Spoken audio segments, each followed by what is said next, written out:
listening to Pharmacy IT and Me, your informatics pharmacist podcast.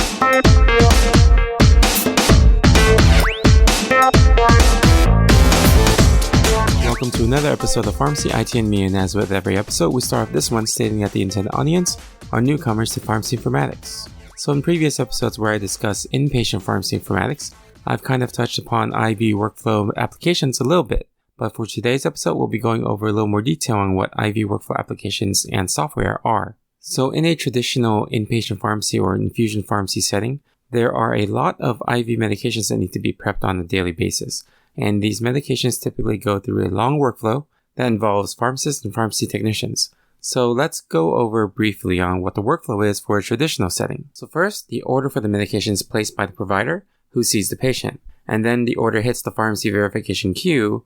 And this is typically where the pharmacist will first see the order, and then they will do their product selection and verify that the order in the system is correct. And once this is done, labels are printed for the order that was verified. These labels are taken by the technician to the IV room, where they look at the ingredients and associated worksheet to pull the medication vial and appropriate diluent from the shelf. If need be, the vial is reconstituted. And then the technician uses a syringe and needs to draw X amount of mLs of the drug out of the vial, and then they inject it into the diluent bag. At the end of the step, the technician would draw the plunger of the syringe back to the ml line that's equal to the amount of drug that they pulled out earlier for the injection. So basically at this point, there's an empty syringe drawn back to a certain amount, a partially empty vial, and a bag with an injected drug inside. So all of these are labeled, and then this is where the pharmacist reviews and verifies the final product based on what's displayed in front of them. So the traditional setting is the most common one in smaller hospitals, but if you start picking at the process, you can see that it's actually very easy to poke patient safety holes into the process. You're pretty much safe for the first few steps of the ordering, but once the medication hits the IV room, there's an entire mysterious black box, if you will, that the pharmacist has to trust when they are doing the final verification. All the steps that the technician takes is pretty much not checked until the very end, so each step in between has a risk of error. Even if there was an error in between, such as, a wrong amount of the drug being injected, this may not even be caught in the end because the syringe may be pulled back into the right amount even though it really wasn't. So this is where we see the entrance of IV workflow applications or IV workflow managers. There are several on the market right now, with BD-Cato and Dosage being two of the most popular ones used by larger institutions.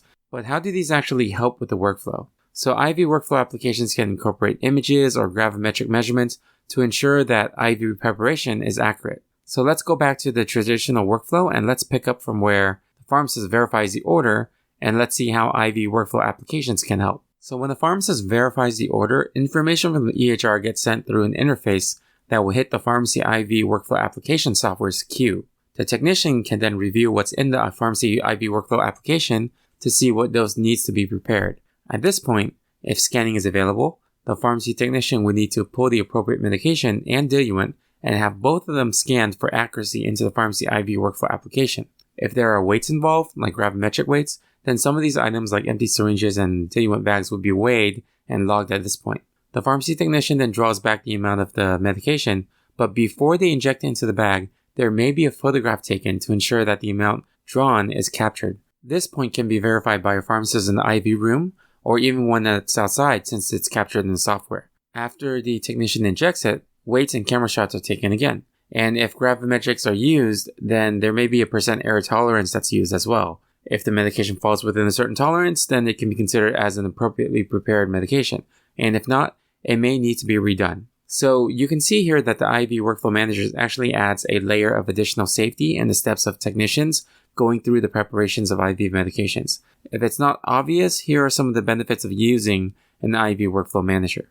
System automatic calculations helps the workflow efficiency. And visibility and auditability through reporting is now possible due to the additional data being captured in the process of the IV workflow management. There's also reduced waste since the preparation of medications are now optimized, and since the application follows a database of recipes, this is actually a good way of keeping track that pharmacy preparations follow recipes approved by the department.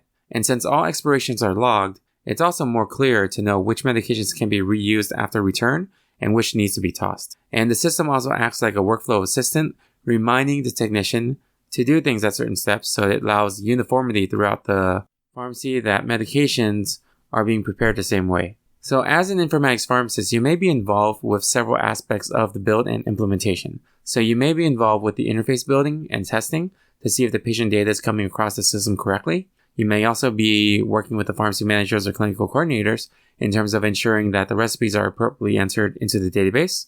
And due to the massive amount of drug shortages that's always happening, you'll need to know that, you'll need to ensure that recipes in there are updated to include the appropriate medications that are coming in to substitute drugs on shortage. And you may also need to work on the data side by pulling reports as needed for pharmacy audits and documentation.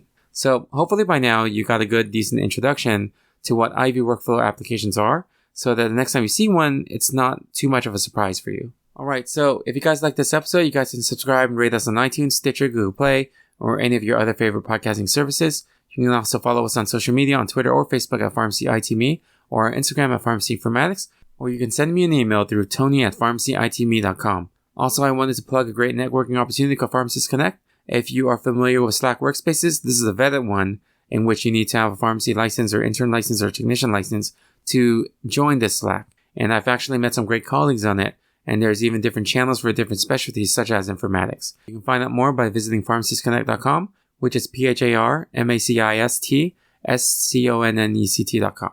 Thank you again for listening, and I'll see you on the next episode of Pharmacy IT and Me. And remember, technology is a tool, patient care is the goal.